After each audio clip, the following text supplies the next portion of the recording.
To the rest of the world, he was just a pile of forgotten rags, a nuisance blocking the pedestrian walkway. But for 6 months, Blessing brought breakfast to the old man every single morning.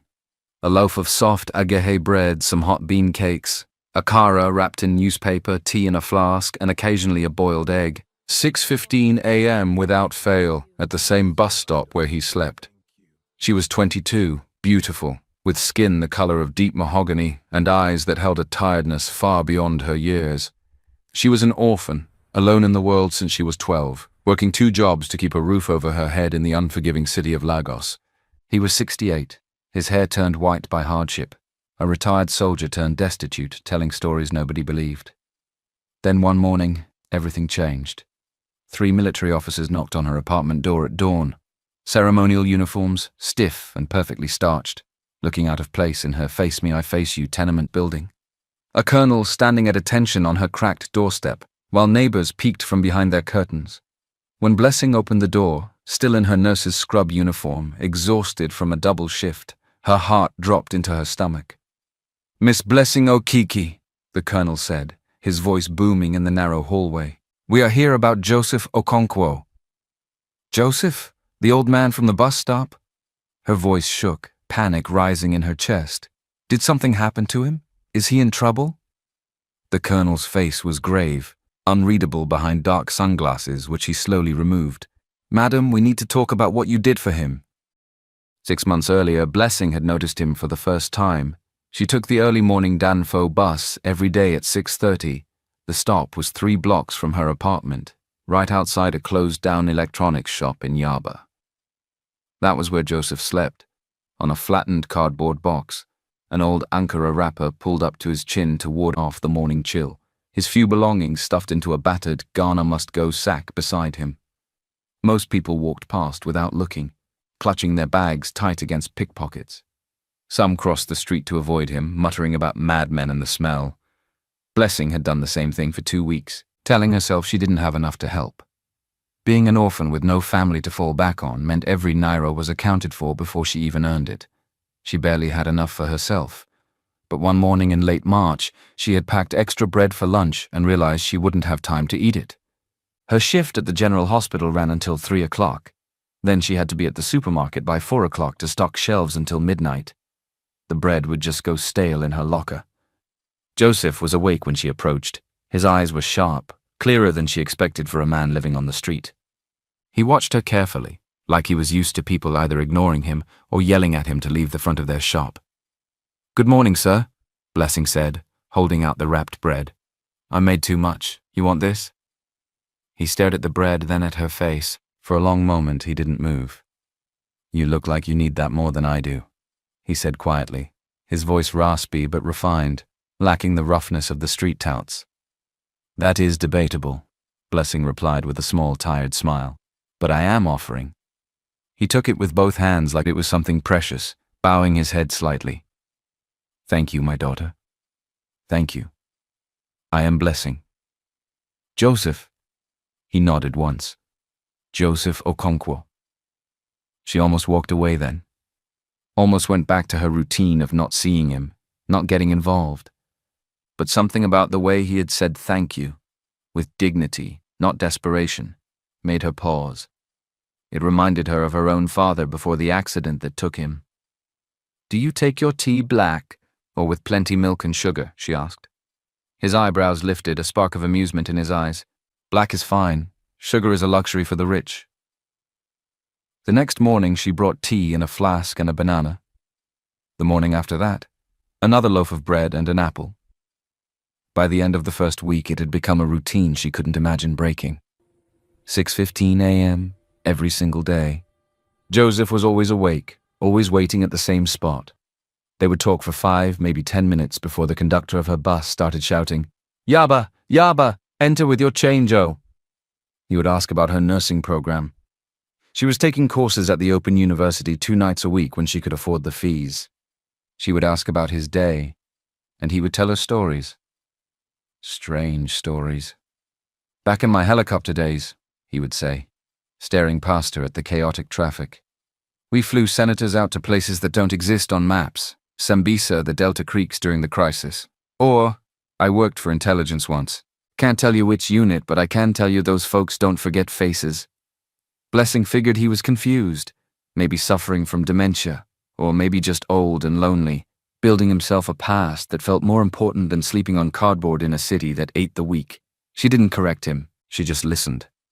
Other people weren't so kind. One morning in April, a businessman in a fitted senator suit walked past and deliberately kicked Joseph's blanket into the gutter filled with stagnant black water.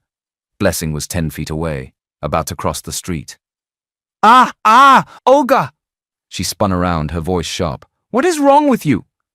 The businessman didn't even slow down, checking his gold wristwatch. He is blocking the walkway. These people are a nuisance. Let him go to the village. That is somebody's father! Blessing shot back, her voice trembling with rage. Have some respect! The man hissed and kept walking. Joseph sat quietly, pulling his blanket back from the dirty water pooling at the curb. His hands shook. From cold or anger, Blessing couldn't tell. She helped him wring out the blanket. It smelled of dampness and exhaust fumes. You didn't have to do that, Joseph said softly. It happens. Yes, I did. It shouldn't happen. He looked at her for a long time. Then he smiled, a sad, knowing smile. You have a fight in you. That is good. He folded the damp blanket across his lap. You are going to need it in this country. Blessing didn't understand what he meant. Not then. She just handed him his tea, same as always, and waited for the bus.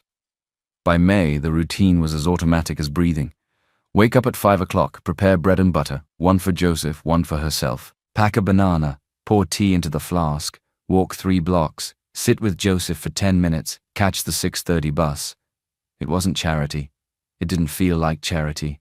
It felt like the only thing in her life that made sense. As an orphan, she knew the hollowness of being alone in the world. Feeding him was like feeding the parts of herself that felt abandoned. Blessing's apartment was a single room on the 4th floor of a building that should have been condemned years ago.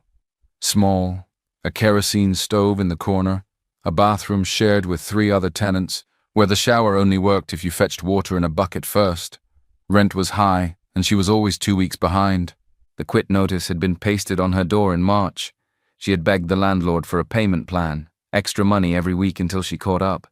She had been paying it off ever since, which meant every other bill got pushed to the edge. Her small plastic table told the story. NEPA bill past due. Medical debt from a clinic visit 2 years ago when she had typhoid. School fees deferred again. Phone 1 month from disconnection.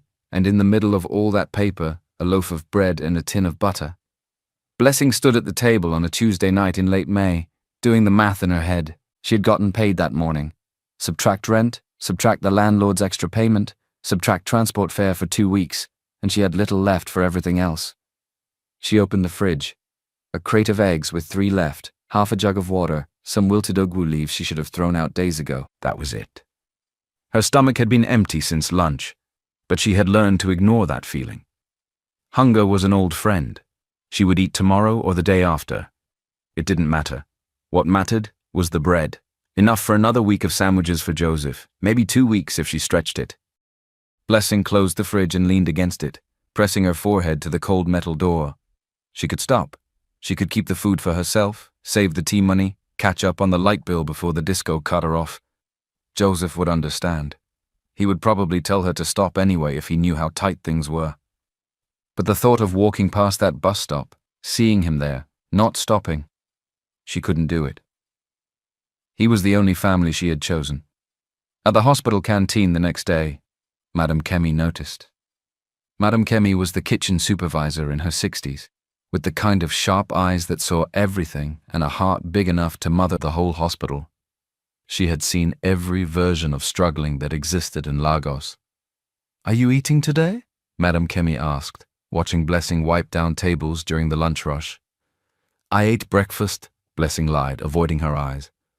Madame Kemi crossed her arms over her ample chest. "Are you feeding that old soldier man again?" Blessing's shoulders stiffened. "His name is Joseph." "I know his name, my child. I'm asking if you are feeding him instead of yourself." "I am fine, Ma." Madame Kemi sighed, a long, drawn-out sound. She disappeared into the kitchen and came back 5 minutes later with a takeaway container of leftover jollof rice and a large piece of chicken. She pressed it into Blessing's hands. "You eat this now. I don't want to see you collapsing on my shift, God forbid." Her voice softened. "He is a human being, I get it. You have a good heart, Omomi. But you know what else?" "What?" "You are a human being too." Blessing stared at the container, the smell of the spices making her dizzy. Her throat felt tight. "Thank you, Ma." "Don't thank me. Just eat." That night, lying on her mattress on the floor, she had sold the bed frame 2 months ago to pay an agency fee. Blessing stared at the ceiling and did the math again. If she skipped her Thursday class, she could pick up an extra shift at the supermarket. If she trekked to work instead of taking the bus 3 days a week, she would save some money. If she asked the landlord for 1 more week. Her phone buzzed. A text from the electricity company. "Dear customer, due to non-payment, supply will be disconnected in 7 days." Blessing closed her eyes. 1 more week of bringing Joseph breakfast. That is all she would commit to. 1 more week and then she would have to stop. She would explain it to him. He would understand. She had to take care of herself first. That is what anyone would say. That is what made sense. But when Friday morning came, Blessing still prepared 2 servings of bread, still poured tea into the flask, still walked 3 blocks to the bus stop. Joseph was waiting, same as always, and when he split his bread in half and handed part of it back to her saying, "Fair is fair, we eat together," Blessing had to turn away so he wouldn't see her crying. Joseph wasn't at the bus stop on Monday morning. Blessing stood there with the food and flask, scanning the empty pavement. His cardboard was gone, his sack of belongings gone. Even the spot where he usually slept had been swept clean, leaving no trace he had ever been there. She waited until her bus came and went, waited through the next one. By the time she finally climbed aboard the 3rd bus, she was going to be late for her shift, and her chest felt hollow. She told herself he had just moved to a different spot. Maybe the task force or the kick against indiscipline officers had chased him away. It happened all the time in Lagos. It didn't mean anything bad had happened. But she checked the spot again that evening after work. Still nothing. Tuesday morning, empty. Wednesday, empty. By Thursday, Blessing couldn't ignore the knot in her stomach anymore. Nigeria didn't have homeless shelters like they did in movies. If a homeless person disappeared, they usually went to uncompleted buildings, under bridges, or to church porches. She stopped by a large uncompleted building 2 streets away, where she knew some area boys and homeless people stayed. It was dangerous for a woman to go there alone, especially at night, but she didn't care. "I am looking for someone," she asked a young man smoking Indian hemp near the entrance. Joseph Okonkwo, older man, retired soldier, usually sleeps near the bus stop. The man blew smoke into the air, looking her up and down with glassy eyes. "Old soldier, haven't seen him. Maybe he went to village." "He has no village," Blessing said. She checked under the bridge at Ikeja. She checked the porches of 2 churches. Nothing. What about the hospitals? She asked herself. But checking hospitals in Lagos without a family name or money was a nightmare. "Are you family?" the receptionist at the first clinic asked her. Blessing hesitated. "I am his niece." "We don't have anyone by that name. Try General Hospital or the teaching hospital." Blessing called 3 hospitals that night. None of them would tell her anything without a police report or a family connection. "We cannot release patient information to strangers," they said. "Go and bring police report." On the 7th day, she went back to the bus stop with a paper bag and a note inside. "Hope you are okay. B." She left it where Joseph usually slept and tried not to think about what it meant that she was leaving food for a ghost. That afternoon he was there. Blessing almost missed her stop on the bus home because she wasn't expecting to see him. But there he was, sitting on the same flattened cardboard, his sack beside him. Thinner than before, his face more drawn, his skin ashy. She got off at the next stop and ran back. "Joseph!" He looked up, and for a second she thought he didn't recognize her. Then his face softened. "Miss Blessing." She crouched down beside him, breathing hard. "Where were you? I checked everywhere. I was scared." "Had a spell." His voice was raspier than usual. "Went to a quiet place to recover. I am all right now." You don't look all right. You look sick. I am upright. That counts for something. He tried to smile, but it didn't reach his eyes. That was when she noticed his hand. A fresh scar across the back of it, still pink and healing. It looked surgical, too clean to be from a fall or a street fight. What happened to your hand? Joseph pulled his sleeve down quickly. Nothing. Old wound acting up. Joseph. I am fine. His tone left no room for argument. They sat in silence for a moment. The noise of the city buzzed around them. Generators humming, horns honking, street hawkers shouting their wares. Then Joseph reached into his jacket pocket and pulled out a sealed envelope, white, slightly crumpled, with an address written in shaky handwriting on the front. He held it out to her. If something happens to me, he said quietly, I need you to mail this. Blessing stared at the envelope. What do you mean? If something happens? Just promise me. You are the only person who sees me. Why are you talking like this? Blessing. His voice was firm, serious. Promise me. She took the envelope. It was heavier than she expected. I promise. Joseph nodded slowly, like a weight had lifted. Good girl. Joseph, why do you have no one? No wife? No children? The question slipped out before she could stop it.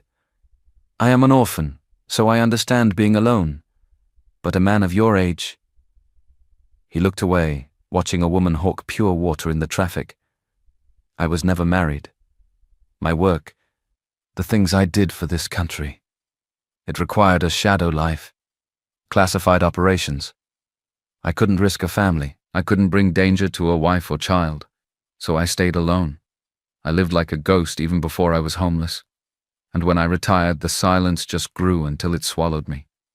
Blessing felt a pang in her chest. She understood that silence. She slipped the envelope into her bag. You are not alone now. 2 weeks later, Joseph collapsed. Blessing was handing him the flask of tea when his hand started shaking. Not the usual tremor from cold or age. This was different, violent. The flask slipped from his fingers and clattered onto the pavement, tea spilling across the concrete. Joseph! He tried to say something, but his words came out slurred. His eyes rolled back and then his whole body folded, knees buckling, shoulders crumpling forward. Blessing caught him before his head hit the ground, struggling under his weight. Somebody help! She screamed, looking around. A woman across the street pulled out her phone, recording a video for social media. A man in jogging gear stopped, hesitated, then kept running. 2 people getting off the bus just stared, unwilling to get involved in a police case. Don't go there, oh, one muttered. Police will say you are the one who killed him. Blessing lowered Joseph onto his side, her hands shaking. His breathing was shallow, erratic. His lips were turning pale. Stay with me, she whispered. Come on, Joseph, stay with me. Finally, a khaki NAPEP driver stopped. He looked at the old man, then at Blessing's nurse uniform. Nurse, enter, let's go. He helped Blessing lift Joseph into the back of the tricycle. General Hospital, Blessing ordered. Please hurry. At the General Hospital, it was chaos. The emergency ward was full of people. The smell of ISIL and sickness hung heavy in the air. They wheeled Joseph onto a stretcher, but the process stalled at the reception desk. You need to open a card, the nurse behind the counter said, not looking up from her ledger. 2,000 naira. I will pay, Blessing said, fumbling for her purse. Just treat him. We need a deposit also, and gloves, and cotton wool. Go to the pharmacy and buy them. We don't have supplies. He is dying, Blessing screamed. Treat him first. I work here. I will sign for it. A doctor passing by stopped. Dr. Ahmed. He recognized Blessing from the wards. He looked at Joseph on the stretcher, then at her. What happened? He collapsed. Possible stroke. Please, doctor. Dr. Ahmed nodded to the nurses. Take him in. I will sign for the items. But doctor, the policy, the nurse began. Management said no treatment without deposit. I said take him in. They wheeled Joseph through the double doors. A nurse took Blessing's arm and guided her to a metal bench in the waiting area. You need to fill out the forms. Name, next of kin? Joseph Okonkwo. No next of kin. I am his niece. Does he have ID? No. That is a problem. Identification is required for admission to the wards. Without it or a police report, it is complicated. We don't know who he is. How do we know he is not a criminal? He is a retired soldier, Blessing said. Check the military records. The nurse laughed dryly. My sister, this is Nigeria. We don't have a magical computer that checks military records like that. Unless you have his service number or discharge papers, we can't verify anything. Even the police fingerprint system doesn't work like that. Blessing's mind raced. She thought about the envelope Joseph had given her, thought about the stories. He was intelligence, Blessing said. Please try. Just ask the doctor to try. Dr. Ahmed came out an hour later. He looked tired. He is stable, he said. Severe dehydration, heart failure. But we have a problem. The hospital administration wants to transfer him. We are overcrowded and without a deposit or a family member to guarantee payment. I will pay what I can, Blessing said. I can sign an undertaking. It won't be enough for the ICU. They want to move him to the public ward or release him. They are saying he is indigent. He is a retired soldier. Doctor. Ahmed rubbed his face. I believe you, Blessing. But the system doesn't care. I tried to call a contact at the barracks, but without a service number they can't find his file. They say files from that era were mostly manual. Many got lost in the fire at the ministry some years back. Others are just missing. So that is it? He just dies because you can't find a paper. I am sorry, Dr. Ahmed said gently. I will keep him here as long as I can. But you should prepare yourself. Blessing went into the room. Joseph was awake, barely. An IV drip fed into his arm. Monitors beeped softly beside the bed. He looked smaller than before, swallowed up by white sheets and hospital machinery. Hey, she said softly, pulling a plastic chair close. His eyes opened, focused on her face. He tried to smile. You kept me here? I tried. They want to move you. He reached for her hand, the one without the IV. His grip was weak but steady. Don't worry. I am ready. You are not going anywhere. You have that fight, he murmured. Good. You will need it. He died 2 days later. Blessing was at work when the call came. She dropped a tray of food in the canteen. The clatter echoed through the room. Madam Kemi didn't say a word, just walked over, hugged her tight, and told her to go. Blessing went to the hospital to collect his things. There wasn't much. The blue blanket she had bought him with her savings, 3 shirts, and at the bottom of the bag, a small notebook he had been writing in. She opened the notebook right there in the hallway. Inside were names, dates, places, strings of numbers, and a note addressed to her. Blessing, if you are reading this, I am gone. I don't have much, no family, no money. But I want you to know about someone who mattered to me. You. For 6 months you brought me breakfast. Not because you had to. You did it because you saw me. I was a ghost. The country forgot me 20 years ago. But you didn't. This country takes everything and gives nothing back. But you gave me dignity. Remember the girl? She went home and sat on her floor. She pulled out the sealed envelope he had given her months ago. She opened it. Inside was a letter handwritten on lined paper and a single photograph. Joseph, decades younger, standing in a military ceremonial uniform, rows of medals across his chest. Beside him stood a young General Musa and a senator she recognized from the news, Senator Kalu. The letter was addressed to General Musa, Defense Headquarters, Abuja. Blessing read it. It was a plea, not for himself but for her, a testimony of her kindness, a validation of his life. To General Musa, if this reaches you, I am gone. I ask for nothing for myself, but I ask you to remember the girl who fed me when the army forgot me. Her name is Blessing. Do not let her kindness be in vain. The next morning, she went to the NIPOST office. She stood in line, debating. No one would read this. It would get lost in the mail or thrown away by a secretary, or used to wrap groundnut. But she had promised. I need to send this to Abuja, she told the postal worker. She paid with her last crumpled notes. She watched the man stamp it and toss it into a bag. It disappeared. She went to his burial that Friday. It was at the Atan Cemetery, a public ground crowded with graves.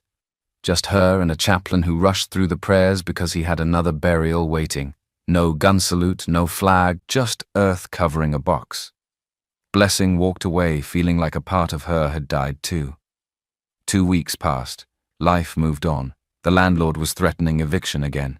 The generator noise in the neighborhood kept her awake. Then came the knock. 6 a.m. The colonel. "General Musa wants to meet you." Blessing had never been on a plane. Colonel Balogan arranged everything. A flight to Abuja. A car waiting at the Nnamdi Azikiwe International Airport. The heat in Abuja was different. Dry, dusty, unlike the humid, sticky heat of Lagos. The roads were wide and smooth, a stark contrast to the potholed streets she knew. They drove to the defense headquarters, the ship house. Security was intense. Scanners, tag checks, soldiers with guns everywhere. Blessing felt small in her borrowed suit jacket that smelled faintly of mothballs. General Musa's office was cold, air-conditioned to freezing. He stood when she entered. He looked older than in the photo, but the eyes were the same, sharp, commanding. "Miss Blessing," he extended a hand. "Thank you for coming." He picked up the file on his desk. Joseph's letter was on top. "I received this 3 weeks ago. It was the first proof we had in 15 years that Joseph was alive, and proof that he died." "I didn't know what else to do," Blessing said, her voice small in the large room. Joseph Okonkwo was one of the finest intelligence officers Nigeria ever had. He served in Ikomoj, in Liberia, in Sierra Leone. He handled classified missions that saved this government from collapse in the 90s. Musa's voice was hard. When he retired, his file was misplaced during the transition to democracy. A clerical error. Someone didn't carry a file from one office to another. And because his work was classified, he couldn't just shout in the newspapers. We erased him. "He told me," Blessing said. "I thought he was telling stories. I thought he was mad. He was telling history." Musa looked at her. "He wrote to me not to ask for a pension or for a burial. He wrote to tell me about you, about the girl who fed him when the generals forgot him." Musa paused, looking out the window. "We failed him. I failed him." "He just wanted to be seen," Blessing whispered. "I am conducting an audit," Musa said. "We are finding every lost soldier, and I want you to testify before the Senate Committee on Defense." "Me? I am nobody. I am an orphan from Lagos. Why would they listen to me?" "Rank measures authority," Musa said. "Character measures worth. You are the only one who did the right thing. Will you do it?" Blessing thought of Joseph's empty spot at the bus stop, thought of the businessman kicking his blanket. Yes. They had 3 weeks to prepare. General Musa's team worked with Blessing. Lawyers, advisors. They set her up in a small guest house and walked her through what a hearing meant. "You will sit at the witness table," one lawyer explained. "Senators will ask questions. Some will be supportive. Others will challenge you. Stay calm. Stick to your story." "My story," Blessing repeated. "What you did for Joseph, how the system failed him, why it matters." But as the days went on, Blessing realized they didn't want her whole story. They wanted a version of it. "We should probably downplay the poverty angle," a communications advisor said during one prep session. "Focus on patriotism. Keep it positive. Don't mention the landlord or the hunger." "Poverty isn't positive," Blessing said. "It is the truth. It can be political. Some senators might see it as an attack on the government. It is not political. It is reality." The woman smiled tightly. "We are just trying to keep the message clean." Blessing looked at General Musa, who had been silent in the corner of the room. "What do you think?" Blessing asked him directly. Musa set down his tea. "I think if we erase who you are, we erase why Joseph's letter mattered." He looked at his team. She speaks her truth, or this is just theater. The hearing was televised. Blessing flew back to Abuja the night before. She couldn't sleep. The morning of the hearing, Blessing put on the suit Musa's team had bought for her. Navy blue, professional. It fit perfectly, but it didn't feel like hers. She stared at herself in the hotel mirror and barely recognized the person looking back. Colonel Balogun drove her to the National Assembly complex. They entered through a side entrance, avoiding the reporters outside. The committee room was bigger than she had imagined. Tiered seating rising up, cameras in the back, press filling the benches, senators trickling in, talking amongst themselves in flowing agbada and kaftans, ignoring her. Blessing sat at the witness table. Her hands were shaking. She pressed them flat against the wood. General Musa testified first. "Mr. Chairman, members of the committee," Musa began, his voice carrying through the room. "Joseph Okonkwo served this nation with distinction for 23 years. He flew missions, evacuated diplomats under fire, transported high-value assets through hostile territory, operations that remain classified to this day." He paused, letting that sink in. "And when he retired, we lost him. Not in combat, not overseas. We lost him in paperwork, in bureaucracy, in a system that failed to track its own men. By the time we realized he was missing, Joseph Okonkwo was living on the street, sleeping at a bus stop, forgotten by the country he had served." One senator leaned forward. "General, how many cases like this exist?" "We have identified 47 so far, Senator. We believe there are more. Men whose files are gathering dust in a basement somewhere." Murmurs rippled through the room. Then it was Blessing's turn.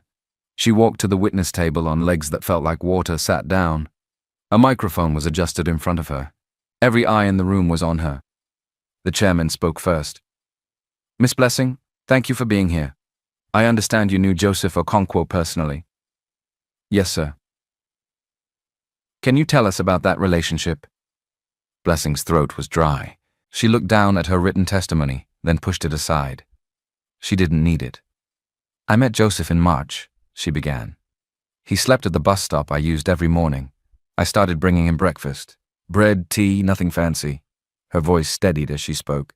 "I didn't know he was a retired soldier. He told me stories about flying helicopters, about missions, but I thought he was confused.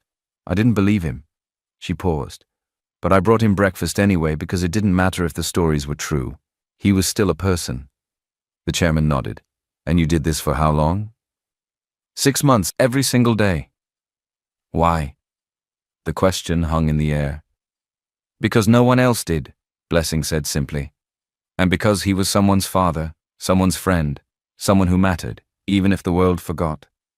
Another senator spoke up. "Miss Blessing, that is admirable, but we are here to discuss policy. The budget is already strained.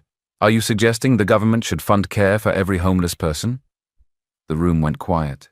Blessing looked at him, felt something shift inside her, fear becoming anger, anger becoming clarity. "I am not suggesting anything about every homeless person," she said, her voice firm. "I am talking about Joseph Okonkwo specifically, a man who flew senators like you to safety, who risked his life for this country. You made him a promise when you sent him into danger." She leaned forward slightly. "I kept my promise with a loaf of bread. You kept yours with paperwork that buried him." The room went completely silent. The senator stiffened, opened his mouth, closed it. Reporters in the back were writing furiously. The chairman cleared his throat. "Miss Blessing, do you believe the system can be fixed?" "I believe it has to be," Blessing said, "because if we only care about people when we find out they used to be powerful, when we discover they have medals, then we have already lost." Her voice cracked slightly. "Joseph wasn't a hero because of his service record. He was a hero because even when the world forgot him, he still woke up every day with dignity." She looked around the room. "He deserved better. They all deserve better. And if you can't see that, if you need me to sit here and prove that your soldiers are worth caring for, then I don't know what I am doing here." No one spoke. Then General Musa stood. "Mr. Chairman, if I may." The chairman nodded. Musa stepped to the microphone. "Effective immediately, the Defense Headquarters is establishing a dedicated task force for veterans with classified service records. We are allocating funds to the Joseph Okonkwo Memorial Fund, which will provide emergency support, and I'm appointing Miss Blessing as community liaison." Blessing's eyes widened. "What?" Musa smiled slightly. "She knows what accountability looks like." The hearing continued for another hour, but Blessing barely heard it. When it was over, reporters swarmed her in the hallway. Cameras, microphones, questions shouted from every direction. "Miss Blessing, how does it feel to change policy? Are you going to work with the military full-time? How does it feel to be famous?" Blessing stopped, turned. "I don't want to be famous," she said quietly. I want Joseph to be remembered. That clip played on the news that night. 6 months later, Blessing was back in Lagos, but everything had changed. She worked with the foundation now, helping retired soldiers navigate the bureaucracy she had once feared. She had moved to a better apartment, one where the water ran and the roof didn't leak. One afternoon she was in her new office when a young woman walked in, disheveled, tired, wearing faded army fatigues. "I am looking for the liaison," the woman said.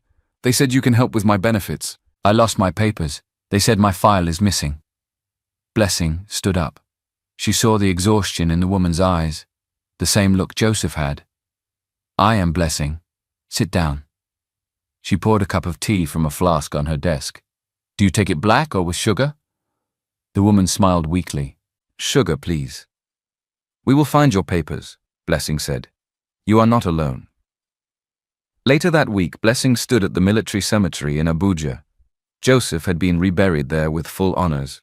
A marble headstone read Joseph Okonkwo, Service and Sacrifice.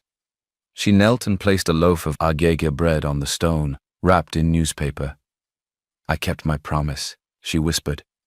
As she walked away, she looked back. For a moment, she thought she saw him standing there, saluting her. But it was just the wind blowing through the trees. Blessing smiled and walked towards the bus stop. She had work to do. Small things weren't small. Not when they changed the world. The keeper of names. The rainy season returned to Lagos with a vengeance that year, turning the potholes of Yaba into small, murky lakes and drumming a ceaseless rhythm against the tin roofs of the city. But inside the Joseph Okonkwo Foundation, the air was cool and dry, humming with the sound of 3 new ceiling fans and the clatter of keyboards. It had been nearly 2 years since Joseph's death. The foundation had grown from a desk in a borrowed office to a 3-room suite on the 2nd floor of a commercial building. The sign outside was modest, but the queue of people that formed every Tuesday and Thursday morning was not. They came from everywhere. Aged men with cloudy eyes leaning on canes, younger men with missing limbs and hollow stares, widows clutching faded photographs of husbands who had marched away and never returned. They came because word had spread on the streets. There is a woman who finds ghosts. Blessing sat behind her desk, a mountain of files threatening to avalanche onto her lap. She was no longer the timid girl who had apologized for existing. The tiredness was still in her eyes. Lagos didn't let anyone rest easily, but there was steel there now, tempered by 100 battles with civil servants and pension boards. She wore a simple Ankara dress, professional but approachable, her hair braided neatly back. "Madam Blessing," her assistant, Chidi, called out. Chidi was a university student volunteering for credit, bright-eyed and endlessly optimistic, a stark contrast to the heavy stories that filled the room. "There is a case here. It is complicated." Blessing rubbed her temples. "They are all complicated, Chidi. That is why they are here." "Is it the man from the Air Force again?" "No, Ma. It is a woman. She refuses to speak to anyone but you. She says she knew Joseph." Blessing froze. Her pen hovered over the approval form she was signing. "Joseph." That is what she said. "She is in the waiting room." Blessing stood up immediately. "Send her in." The woman who walked in was not what Blessing expected. She was old, perhaps in her late 70s, wrapped in a faded lace bubu that had once been expensive but was now threadbare. She walked with a dignity that defied her worn slippers, her spine straight despite the obvious pain in her hips. "Good afternoon, Mama," Blessing said, gesturing to the chair. "I am Blessing." The woman studied her for a long moment, her eyes sharp and assessing. "So you are the one," she said, her voice cracking with age, "the one who fed him." "You knew Joseph?" "I knew him when he was Captain Okonkwo," the woman said, "before the secrets ate him alive. My name is Mama Iyabo. My husband was his sergeant in Liberia, Sergeant Tunde Balogun." Blessing recognized the name immediately. It was in the notebook, Joseph's notebook. After Joseph died, Blessing had treated the small, worn notebook he left her like a sacred text. At first, the names and numbers had seemed like the ramblings of a confused mind. Operation Sandstorm, the Kaduna incident, Blue Diamond. But as she worked with General Musa, she realized it was an archive. Joseph, the intelligence officer, had never stopped working. He had kept a manual record of every soldier he served with, every man who was owed, every debt the country had forgotten. It was a ledger of the lost.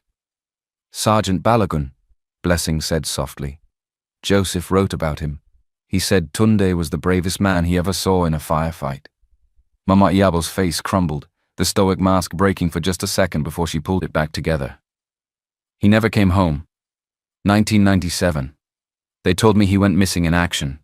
No body, no pension. They said because there was no body, there was no proof of death. For 25 years I have been a widow who is not a widow. I have chased his file from Lagos to Abuja until my shoes wore out. And now? Now I am tired, she whispered. I heard about you on the radio. I heard Joseph Okonkwo's name.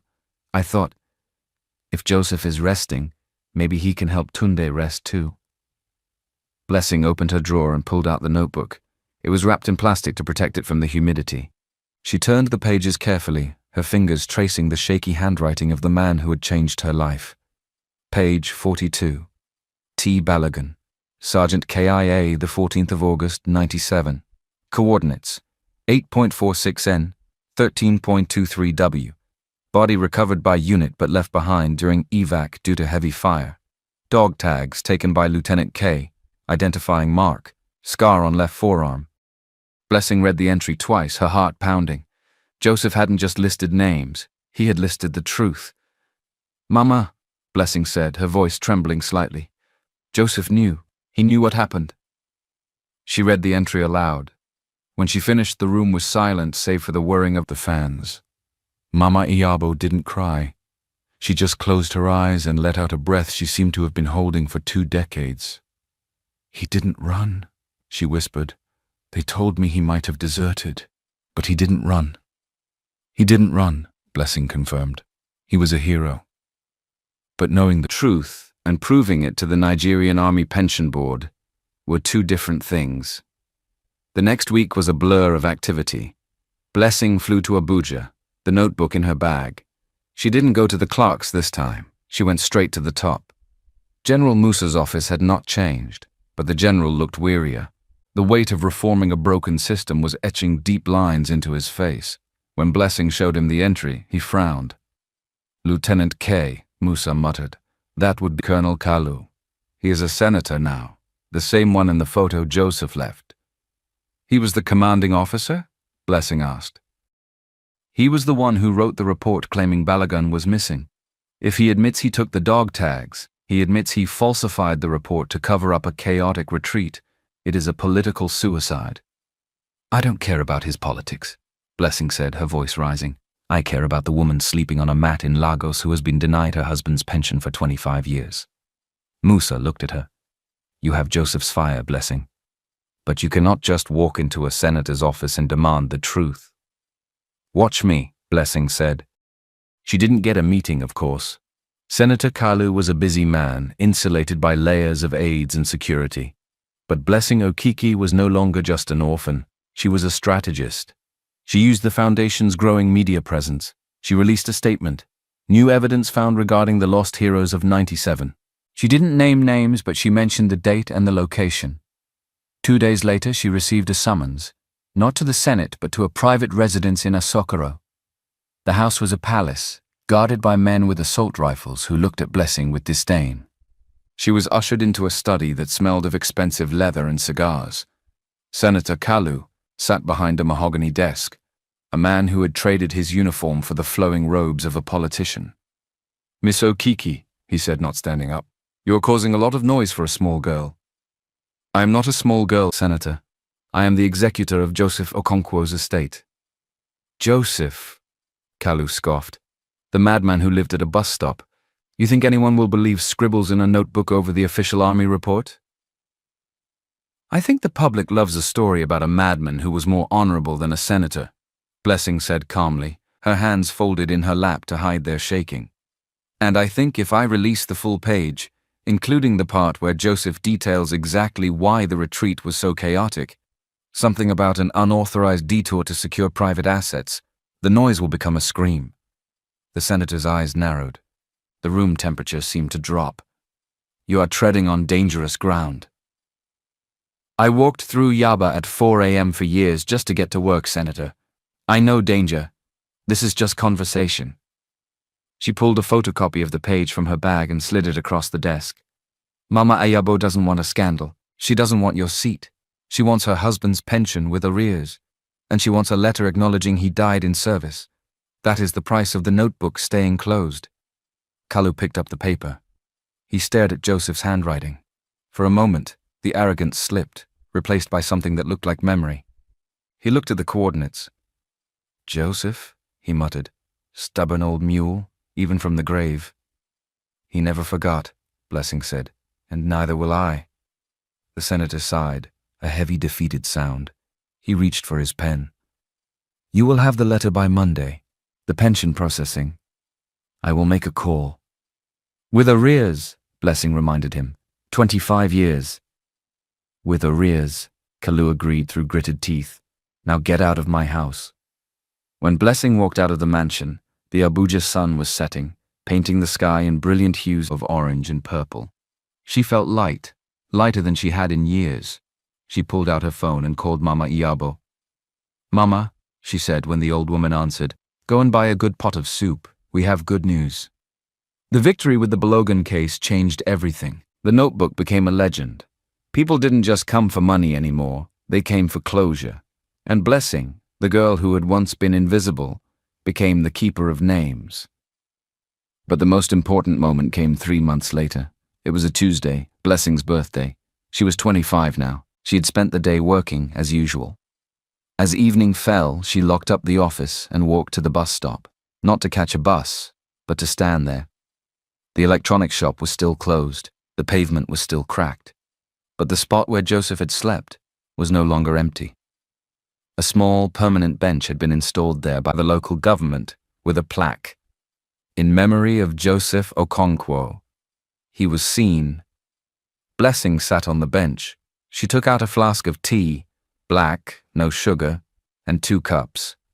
She poured one for herself and placed the other on the bench beside her. We did it, Joseph, she whispered to the bustling street. We made them remember. She thought about her parents, lost to her so young.